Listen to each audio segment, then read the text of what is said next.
Welcome back to another episode of Behind the Gear here at Player Sports. I am your host, Tony, followed by my co-host, Ty. Today we have a very special episode with the physio, content creator, and semi-professional footballer, Connolly. Hey. Thank you, boys. What's up, my guy? Good to see you again, bro. Thanks for having me, boys. Thank you for coming. So first question, just give us a little bit of background on you, how you started footballing, how you got into physio, and just how you balance that lifestyle. I'm originally from Ireland, so you can probably tell. Mm-hmm. But I moved over to New Zealand 2 years ago this month, so I'm pretty new still. But yeah, I kind of moved over for football and like a little bit of lifestyle as well, but mostly for football. But I didn't really have a plan, kind of just came over, to be honest. And then ended up finding my feet, found a club in the second division, and then kind of worked my way up from there over the last 2 years. But when I came over, I was already a physio, so that was like my safety net type thing. If football didn't like work out, or if I couldn't find a team, I was still going to stay here and work as a physio and try and enjoy the lifestyle. Yeah. So obviously, a couple of things like in the mix at the time. At that stage, I didn't do content or didn't have an Instagram account like for that kind of purpose. So that all started as soon as I moved to New Zealand, and I kind of got out of my hometown. I was like, right, I want to do this and give it a go. And obviously, it's easier when you don't have your friends slagging you for posting videos and stuff like that. 100%. So yeah, it was easier when I moved over here to do it with less judgment, I'd say. So it kind of let me push that a little bit more. So I've been doing that exactly 2 years now as well, since coming over here. So yeah, lots happened in the last 2 years. Nice. Well, good to have you here in New Zealand. We'll get a bit into the more footballing questions. What type of boots do you use? And do we have the range here? Yeah, so I'm in a bit of a transition at the minute.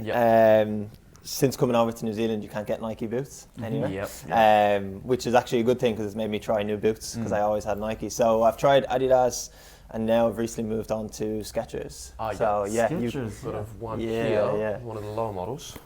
So you guys definitely stock them, and like probably the comfiest boots in the world, honestly. Because usually with football boots you got to like break them in, and like I don't know if you boys do it with the rugby boots, but when you buy a new pair, you like put them on, put your feet in warm water, try like break them in a little bit, or wear them around the house or in bed or something. I wear them out gardening. Exactly. So you find yourself wearing football boots doing stupid things, you know. With the Skechers, like don't even have to. You just put them on. It's like 2 pillows on your feet, and you're straight out. You just slip them on. I have to try that. The Skechers. Yeah, now I'm on the Skechers, buzz. So I'll probably stick with them for a while, hopefully. And every like new boot that comes out, I think they're starting to like look nicer as well. Because a couple of years ago, no one was wearing them, and now like last year, I don't know about you boys. Like, have you seen it in the shop? But they're starting to become like way more popular. I definitely think I think Harry Kane's one of their athletes. They've got like Harry Kane and who's doing it, like Isco, the Spanish guy, and then a couple in the Premier League, like Elanga and stuff like that. So different like range of footballers wearing them, like speed footballers, strikers. Like they're not like focusing on one thing. So I'll give them a go. I'll stick with them for a while and hopefully continue to enjoy it. Sure, Player Sport can hook them up. Surely. I believe you played in the Club World Cup, I believe? How was that experience? Versing some very big clubs and traveling. That was big names as well, surely. Harry Kane was there, crazy. Like, as I said, I moved over to New Zealand 2 years ago, and like back in Ireland I was playing like amateur football, so I wasn't a pro or anything like that, maybe like kind of semi-pro level. So like coming over here, I didn't really know what to expect. I definitely didn't expect that. But like to fast forward like a year and a half later to be playing in a competition like that was crazy. You grow up watching all these players on the telly and you're like idolizing. You don't think they're real. Like honestly, they're not like in your head. They're not real people. They're idols, or they're like they're untouchable. So. Sorry, just touching on it. How did you like kind of like get past that kind of starstruck type of feeling? And then just play your own football while, in that kind of process. Yeah, that's probably like the most popular question we got was like, how did you actually focus on the games? And like, I think when you're over, so like in the lead up to it, you obviously have all the excitement and stuff. When you actually get over there and you're like in the bubble, so it's like FIFA bubble. So you're in your hotel, you're training every day, you're watching video every day. You kind of just get like tunnel vision and you kind of just focus on it. Like initially when we put on clips of Bayern Munich on the TV and we're trying to study them, you're like, oh, come on, you know? It's like, it's a bit crazy. But after a while, you're like, okay, we actually have to play these boys. Like it's a game of football at the end of the day. Like you never know what can happen. So it was crazy. Just getting to like meet the players, shake their hands, have a little chat, was insane. Like after the Bayern Munich game, I ended up in their changing room with like 2 or 3 of the boys because we were trying to get shirts. Yep. And they all just went straight into the changing room. So we were walking over, and then Vincent Company, who's their coach, was just like, "Oh, come in and we'll try to get some shirts." So like you're just standing there like looking up at these legends, and you're like, "This is crazy." And then just mad. Yeah. Was there like a moment in the game where like they just did some outrageous stuff or like scored a goal, and then the coach looked at you like, "Come on, bro," and you're like, it's like well, to be fair, I didn't play the Bayern game, but like it was 10-0, so like there was a lot of them. Yeah, exactly. So like, what am I supposed to do? Yeah, what can you actually do? Like I think they had 5 shots in the first 20 minutes, and they had 5 goals, something like that. So it wasn't even as if they were like scoring or shooting and missing. They were just shooting and scoring. Like it's just like things that we could do maybe 8 times out of 10, they do 10 times out of 10 every single time, or like 100 times out of 100. So for them, they probably weren't even at full tilt, but they had like 5 shots, 5 goals, and you're just like, what are we meant to do? And then the second game was like a lot closer. Like when we played Benfica, we obviously like learned a lot from the first game. I didn't play in that game either, but I was just like watching it. I was like, oh, we actually have a chance here. It was like 1-0 half time. It was like, oh, and then they were just so fit and like athletic. Second half, they just ran away with it. And then going into the last game, we were like, okay, we've learned a lot.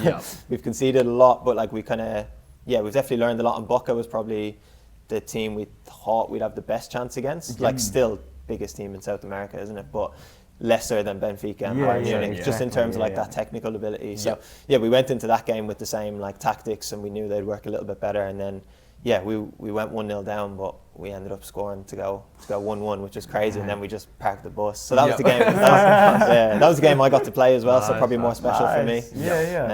Like it was actually hard being over there because you're trying to enjoy the experience as much as you can. But then when you're not playing, it's still disappointing, no matter what the level is. Like I could play Sunday League with my mates, or you could play Club World Cup. If you're on the bench, you're on the bench. It's still like that feeling of like, I want to play. That's it. So to get on in the last game was just like cherry on the cake, and then the fact we got the results was just crazy. So good celebrations after that. A couple sore heads the next day and all that. So it was good. Sounds like a mean experience. Yo, what an atmosphere to have played in and been around. So you've played like all of your football in Ireland growing up, and then for the last 2 years you've played here in New Zealand. Like, what are the comparisons kind of between like the football in Ireland and then playing football here in New Zealand? And and if you have a favorite experience so far playing here in New Zealand, what would that be?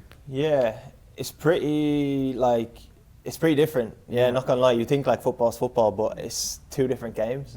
So like I came over from, in Ireland I played like various levels. So growing up I played like academy level, which was maybe a bit more like technical and stuff. And then as I got older and went into senior football, and I was playing more amateur, semi-pro, it was a lot more physical. Like as you can imagine, like you see Sunday League videos and non-league videos in the UK and Ireland, and it's like the ball's not on the ground that long. It's like in the air, it's physical, fighting, stuff like that. And then coming over to New Zealand, it's like flips the switch. It's more football's on the ground, it's more technical. So I would say physical versus technical is probably the biggest comparison. But I didn't know what to expect. Like you don't really hear much about football in New Zealand. You hear about is rugby. Like moving over, everyone was telling me like, oh, you're going to play rugby now instead? Like, definitely not. I don't have the body for that. But it's one of them. Like, I think it's just a different type of game, technical game. Whereas sometimes still now, even though I've been here 2 years, I kind of get caught up in maybe the physical side of it a bit too much and need to focus on the technical side. But lots of memories since coming here. So I've played for 3 different clubs since I've been here. The first one was Fencibles, who are they were in the second div. They're in the top div now because they got promoted. But I only played 4 games for them. And then I went to Birkenhead on the North Shore in the top div, and we actually made the national final last year. So that was probably that was the main highlight from last season. And then we played Auckland City in the final. So then that's kind of how, after the final, then I moved to Auckland City. So that's kind of how that happened. And then obviously with Auckland City, we had the OFC Champions League. So that was in Solomon Islands. So again, like another crazy random experience, getting to go spend 3 weeks in the Solomon Islands and play some games against pretty much all of the nations from the OFC. And we ended up winning it. So that was like unreal experience. Then we had Club World Cup, which will be my best football experience ever. That's not going to be topped. And then in 2 weeks' time, we're heading to Egypt as well. Wow. So we play a one-off game against the champions of Africa, knockout game. So winner goes to the next round. So we leave in like for that. We leave in 2 weeks. So that's pretty exciting. Another trip to look forward to. And like never been to Africa, never been to Egypt. So another crazy experience on the cards, hopefully. It is quite crazy how sports can take you places like that. 100%. It's incredible. Yeah. You are a physio as well. Do you do physio for the team or do you do physio on the side? No, so I work in a separate physio clinic. Okay. So back in Ireland, I used to do that. So like, that's why I said, if you like rewinded 2 years ago and seen what I was doing to what I'm doing now, it's like completely different. But I used to play like kind of Sunday league amateur, and I used to physio for the team and play for the team. So I'd arrive like an hour before the game, and like I'd be giving boys on my team like a rub, and then we go out and play, and then after the game, I'm back in the change. He's doing the same. So just like You're everywhere. Yeah, it was just. You would never get that at a higher level, but it was just the level we were playing at was like, that was just normal. So like I do physio, play the game, do physio, and then I worked in a clinic. But over here, I wanted to keep the two separate. And the level's a bit higher here that I'm playing, so you wouldn't get away with it. 100%. But yeah, so now I was doing 40 hours a week, like full-time physio, and then football on the side and football coaching, but it was a bit too much. It was just like too much training, too much time on my feet. So I've kind of cut that down. So I do like 3 days a week in the clinic, physio clinic, do a bit of football coaching, and then obviously training. So we're training between like 3-4 times a week with a game on the weekend. So it's not too heavy. Like we just train in the evenings so I can work during the day and stuff. Definitely hard to balance though. Like you do get times where you're a little bit burnt out, but then we don't earn enough through football to not work as well, so you kind of need to supplement your income a little bit. So I don't really have a choice. If I had a choice, I'd just play football. 100%. But no, it's good. I like to keep my toes in the physio world as well. I don't want to give that up after having spent so many years trying to get there. So if I can stay in that world a little bit, I will. But football is going to be the priority, really. No, it would be quite interesting, like being a physio and then being in that space of like sports as a player. If you came across like a physio that kind of gave you the wrong diagnosis, that would be quite funny when you'd be like, actually mate, I'm a physio, and that's not the right...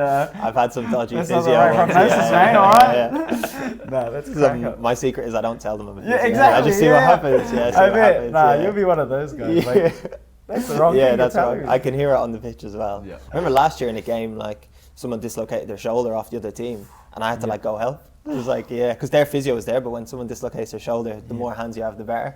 So I'm like running over to help the other team, like middle of the game. Just weird stuff like that. But like obviously happy to do it when someone's lying on the floor. But I try to keep it quiet that in physio because you don't want lads asking you to do stuff either. And like, oh, can you strap this? Or I'm like, no, I'm just trying to keep it separate. Keep it separate if you can. Yeah, no, that must be a tough balance. Were you playing football? Surely you were playing football while you were studying to be a physio as well back in Ireland. Like, how did you like manage to balance all of that, like between playing, I guess, semi-pro as well as studying in order for you to have like the safety net if football didn't work out? That was probably the toughest time of balancing both because you're full-time in university and like it's a 4-year degree and like especially them first 2 years are so tough. So you're trying to study almost every day. And then the team I played for, so I played, I was really young in university, so I was playing under 17s and under 19s academy at that stage. And the team I played for was 2 hours away from where I lived. So I was like, and I just didn't have a choice. I just had to do it because there was no team closer to me. Like, you just do what you have to do. So I would like, my kind of university would be in the city centre. My coach would actually pick us up in a minivan, like 5 or 6 of the players, and like shout out to that coach, like unbelievable. He used to pick us up in a minivan, bring us from the city centre to the training, which was about an hour away, and then on the way home be like an hour 45 to kind of get back, or my parents would come collect me, or I finally got a car, and like then I was able to drive myself. So then like 16, 17 at the time. So like that was tough, and then like trying to do well in exams on top of that. So it's not just you're not just trying to scrape through, you want to do well because you're thinking about career after. But looking back, probably the best thing I ever done because it gave me the freedom to pursue football with having a bit of a safety net.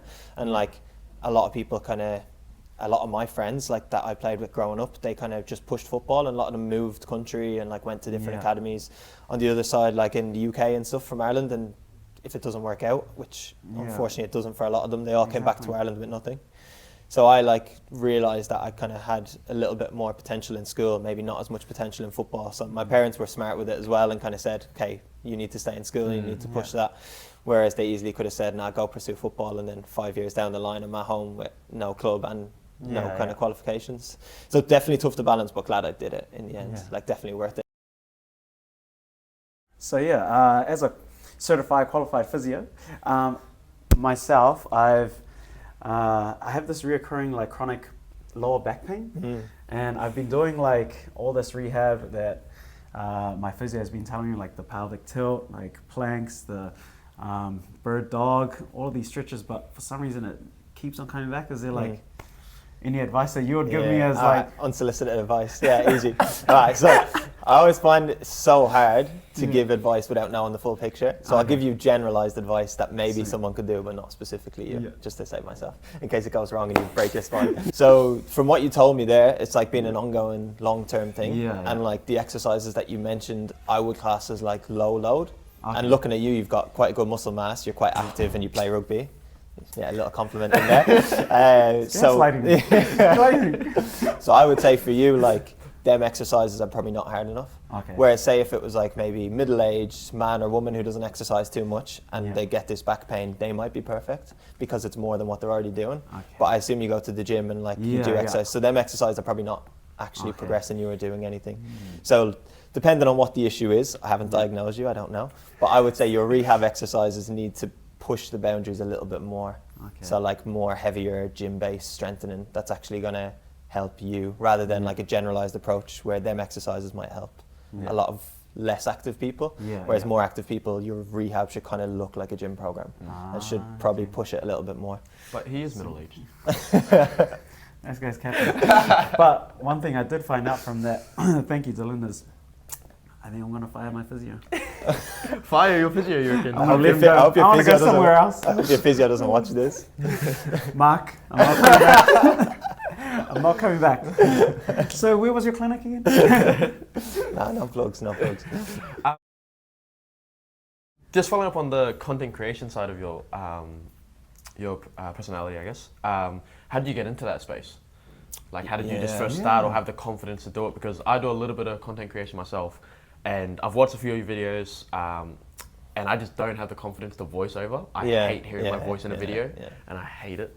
Yeah, so the trick is I don't watch my own videos. Yeah, smart. So every time I click post, I cringe so hard. And it's been 2 years, and I wish I said it got easier. It doesn't. Like, ask my missus, I'll be at home, and I post at like night time before I go to bed. I post, I go to bed. Like, I can't listen to myself. I hate doing the voiceovers. I still cringe. That's what I mean, But I just get it done. Like, I look at the opportunities that's given me over the last 2 years. I'm like, it's worth being cringe. Like, I would rather be cringe and get these opportunities and like have that exposure than not do it.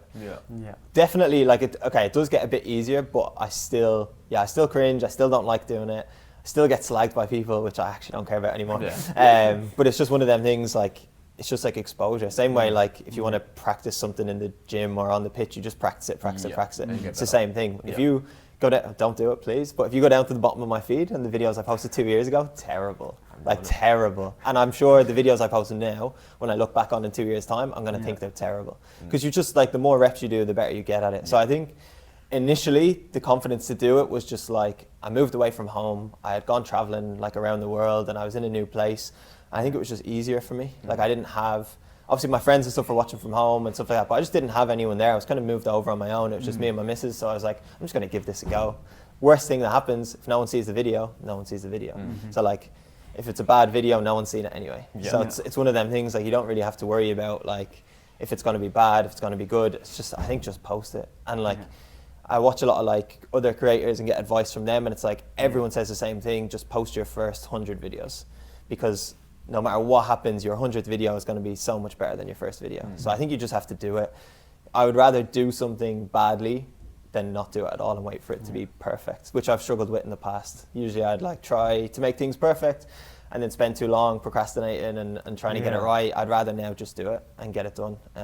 So yeah, I still have to like think about my videos, still have to think about my voiceovers quite a lot, but I'm at the stage now where I'm just like, I'd rather do it. Don't look at the views as much anymore, things like that. I just get them out, and if they do well, they do well. If not, no one sees it anyway. So it must be tough for Tony, because his 100th video is worse than his first video. Are we doing like that? Get off it. Nah, but that definitely makes sense. So the more reps you get in, man. Yeah, I was listening to that. Can't get any worse, surely. You haven't been in a video yet. No, yeah, but that was really good advice. Thank you for that. Who does your filming? Because I have. It's mixed. So I do a lot of it. A lot of it is me behind the camera. So like a lot of my stuff, I'm not even on the camera. So people sometimes don't even know what I look like. which is okay. fine. I don't mind. Because when I'm doing like a day in the life, I just would rather record it myself from like a point of view kind of camera angle than me doing it, because I just, again, feels a bit cringe. But then on the pitch stuff, so we've got like media people within the club that help me out with it, and then my missus does a lot of it. And then sometimes I'll, depending on availability, get like a videographer or something to help me out if it's like a big game or things like that. So you'll notice like the quality of the clips in each video can vary. Some of them are like professional videography and some of them are just iPhone, but like they both have pros and cons. So yeah, I've got my missus, occasional videography, and then people within the club that help me out. And then sometimes just like friends and stuff. Or like if I'm out on the pitch and I'm with someone, I'll just get them to take my phone out. So I need a missus.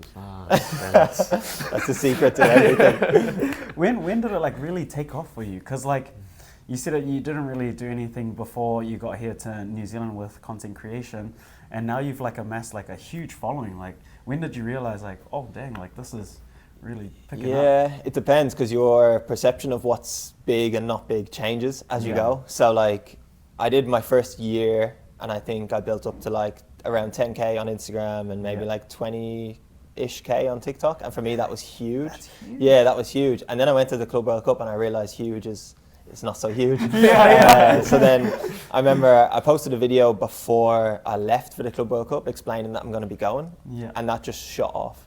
And then since then my videos just, every video just went up and up and up. And like I got to the stage where when I was away, because we were like an amateur team in the biggest competition in the world, and like everyone was getting this inside info, it was so interesting to see like someone like them doing it. So I was like representing them, like an amateur, you know? Exactly. Because we're not professional, we don't get paid the big bucks, we're not like driving unbelievable cars and all that sort of stuff. So I think I represented like amateur footballers, which was cool when we went away. So yeah, my videos were just hitting like 1 million views, like every time. I was like, I click post and I wake up the next morning and I was like, this is insane. And I knew it would come to an end once I came home, but I just like tried to feed into it as much as I could. Definitely. So I was like posting. So then, yeah, got to the stage where now I'm almost at like 50k on Instagram, and like, I'm actually not sure on TikTok, I think 60 something, like 60 65, 70, something like that. So yeah, crazy like numbers now, like insane. And now it's like I've had them followers for the last like 2 months or so. So I'm like, okay, I need to push on now. And now to me, that's getting smaller, and I want to like push more. I don't think you'll ever be happy. Like there's always like another goal. Like once I hit 50k on Instagram, be like, okay, how can I hit 70 or something? Like you know, just trying to push it. But like sometimes I do zoom out and I'm like, this is crazy. Like this is insane. Like getting to do working with brands and all that sort of stuff is all starting to like come a little bit more now, and I'm trying to take it a bit more seriously and like actually make the most out of it rather than just doing it as a hobby. Like trying to actually take it a bit more seriously. So it's cool, and the opportunities I get from it are crazy. And like the people that like text you or like your stuff, and the support you get is insane. So it's cool. I like it. So you just need to make it to a World Cup. Simple. And then that's 2027, Samuel. No, I feel inspired, eh? Like that's been kind of hanging on my mind, to be honest, because like recently, like there's been a lot of like player social media kind of content creators now. Like you see a lot of like tennis players, rugby players, National Football League players. Like they've just like athletes who have recently got into the game of doing social media content. So man, and it's worked out for a lot of them, and I feel inspired. I just got to make the All Blacks first. Don't create anything. Okay. Just stop. Do it, bro. Do it. No, that's awesome. That's awesome, man. You know what boots you might be getting? Yeah, that's the big question. Now, like I said, I'm a Skechers boy now, but I'm happy to try a few bits on and see what fits. Could it possibly be because of the Skechers you beat us at the goal kicking challenge? Mate, I think I was wearing my Nikes. Were you wearing Nikes? Yeah, I think I was wearing Nikes, I was like, but I don't know. Yeah, that was an interesting challenge. For those of you who don't know, we had a goal kicking challenge not too long ago, and Dylan, he outkicked us. Goal kicking. Actually, we're going 1, 2, 3. Oh. That's a fair assessment. That's a fair assessment. That was crazy. Going off what Dylan said, there was big and then there's always that. we thought we were good and then, okay, never mind. We just got humbled. Yeah. We've got a football session coming up soon as well. So Yes, we do. Got to test you boys. Then you could beat me, and then, I'll wear the Beckhams I'm going to be at the soccer pitch every day from now on. Hey, we got to wear the Beckhams for it, the pink ones. I'm going to wear it. I have some quick fire questions. Yeah, I'll go for it. Not good at these. So, yeah. Ronaldo or Messi? Ronaldo. Ooh, Simple. Really? Simple. Is that Can we just turn it off now? Yeah. He's not Not getting yet fixed. this episode. It's quickfire, but I'm a United fan, so it's Oh, fair. simple. Fair enough. Continue. Simple. All Blacks or Ireland? Ireland. That's my country. I live my whole, I live my, I live my whole life there. I can't turn my back on the Semi-final country. who's? New Zealand fish and chips or Or Irish fish and chips? New Zealand, yeah. Does- There you go, you got one, you got one. You got any? That's a very biased question. You don't really hear Ireland going, oh yeah, let's get some fish and chips. No, but Nah, I know, you like, do, yeah, yeah, yeah, like, yeah. because I grew up. You grew up in Okay, Ireland. just an FYI. No. I went to a school, Dilworth School, high school. It was founded by an Irishman named James Dilworth, and we'd have like this transfer program where we'd get like tutors from Ireland who'd come in and work in our school, and yeah, they'd always bring up like their like Yeah. data into like. Nah, that is the thing, yeah. Yeah, But it's okay. nicer here. Fresher here. Yeah, there you go. Really? Nice, Okay, nice. fair. Tony, We you got have any? one. We got one. Because of your rugby background of kicking, rugby Yeah. or football? No chance. That was the only 5 minutes of rugby I've ever played in my life. Hey, And probably could be you've the got last. a career, mate. You've Could- got a career. Yeah, it could be. Toby, you got any quick fire questions? He's fuming over the Messi one still. That's crazy. Nah. Yeah, I'm just a bit heated at the moment. Listen up a little. Yeah. So here's a good question. Superstitions. Do you have any like pre-match rituals or? Because like for me, I know this one. I can answer this. As a fan, pancakes. He's watching. Alright, He's I'm on watching. it. I was He's gonna watching. say like, Nah, that's 'cause for me, that's unbelievable from him. Yeah. That's the. You've been forgiven. Here we go. There we go. So I reckon, yeah, if anyone who watches my content probably call me like the pancakes guy. Like kids come up to me all the time and they're like, I tried the pancakes. I'm like, so weird. That's what I'm like getting known for, but I don't mind it. So yeah, match day routine is like I'll just wake up pretty early, have my first meal, but then my pre-match meal will always just be pancakes. Same mixture, same thing every single time. A little bit of fruit on the side. I Yeah. understand. Good carbohydrates, all that sort of stuff. So yeah, that's probably the only thing. I don't care about how I put my boots on, shin guards Nice. on. Like don't Yeah. walk onto the pitch a certain way. I don't like to do them things because then if you get in your own head if you don't do them. Yeah, So the only thing for me is now, I'll have pancakes on a match day. Yeah, Yeah. so try them. It's good. Yeah. I'm gonna do that for our kicking contest. Might help me. Okay. Because like, do you have any like pre-match rituals or yourself like as a? Nah, I'm like- pretty. Well, a lot of the times I'm coaching on a Saturday, so I have to rush from okay. coaching to a game, and I don't have any sort of like time to do anything. Because like for me, like before a match, I always got to go to the loo, and I instead of back wiping, I front wipe. Oh my Whoa, days. whoa! Nah, Don't put get that off in. me! Don't put that in. Those front wipe hands, bro. that was a joke. Crazy. That was a Delete. That's joke. not a Delete. joke. We're keeping that in. Delete. We're keeping that in. That's in the teaser. I've got a question. Just to rile up Toby a little bit more. Yeah. Why is it Ronaldo? So I grew up supporting Man United, so I used to travel over to Manchester quite a lot to watch the games, like a couple of games a year. And one of my first years was when I was 8 in 2008, when Ronaldo was there. He kind of left around that time. So yeah, that was when he was kind of coming into his prime. Yeah. So growing up as an 8-year-old, you're like watching him, and he was the best Yeah, player in the yeah, Premier yeah, League, fair best enough. player for my favourite club. So yeah, I'll always support Ronaldo over Messi. So is your club United as well? Yeah. Pretty easy wins over the past how many decades between United and Arsenal, or especially trophy-wise, eh? Not recently. Yeah, we're Trophy-wise. not going to talk about Trophy-wise, recent times. eh? We're not, Ask his question. That's a Premier League season ago. yeah. So mixed start. Yeah, playing good football though, if that counts for anything. But nah, United are in a bit of a tough period at the minute, but I think the coach is the right man for the job, I don't know. I don't want him out yet. And then some of the signings are good. So we'll see how it goes. I think they'll have a better season than last season, hopefully. Can't get much worse. Once again, we'd like to thank Dylan for hopping on the podcast with us. If you're not already following him, his links to all his social media platforms will be down below. And give us a follow as well, like, share, and subscribe. And we will see you on the next episode. Fa. Bye.